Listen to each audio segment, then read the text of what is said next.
जिसने अध्यात्मक शक्ति का चख लिया मजा, वो फिर वापस कैसे उसको छोड़ सकता है?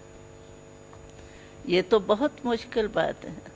और हमको पिताश्री ने, शिव बाबा बाप दादा ने ये जिम्मेवारी दी है कि आप बच्चों को स्वयं शक्तिशाली बन के इस विश्व का कल्याण करना है। जब भी बाबा एक एक बच्चे को ऐसे बाकी में लेता था तो कहता था मेरे विश्व परिवर्तक बच्चा है, विश्व कल्याणकारी बच्चा है। लेकिन हमने पिताश्री मातेश्वरी में जो अध्यात्मक शक्ति देखी और उनके दृष्टि से जो हमारे आत्मा में एकदम जैसे झरना बहता है ना, झरना बहता है तो आप उसके नीचे बैठ जाओ, कितना आनंद आता है।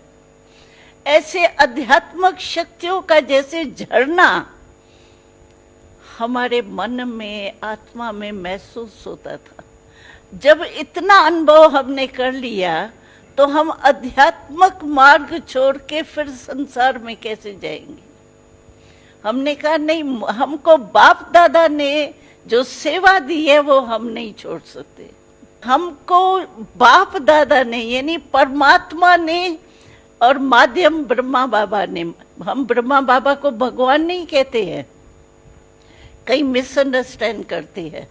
अगर भगवान ब्रह्मा बाबा होता तो ब्रह्मा बाबा के अव्यक्त होने के बाद संस्था कैसे चल रही है?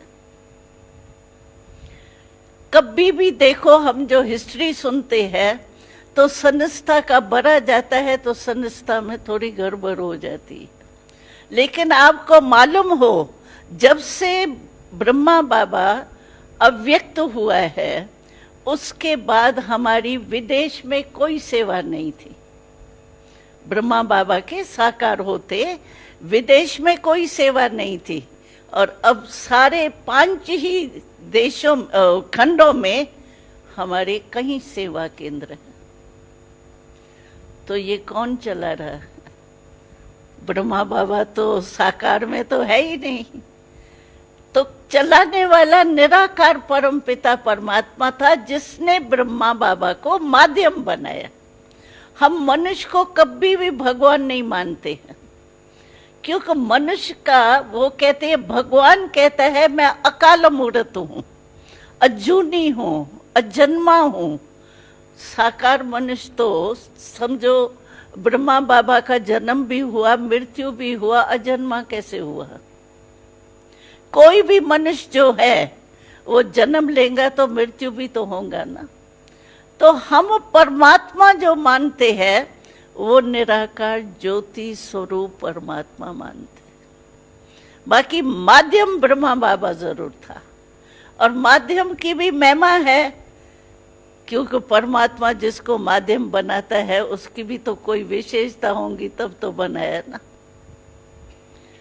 तो हम निश्चय में, शिव बाबा ने हमको इतना निश्चय बुद्धि बनाया, क्योंकि स्पिरिचुअल जो पावर बढ़ी ना आत्मा में,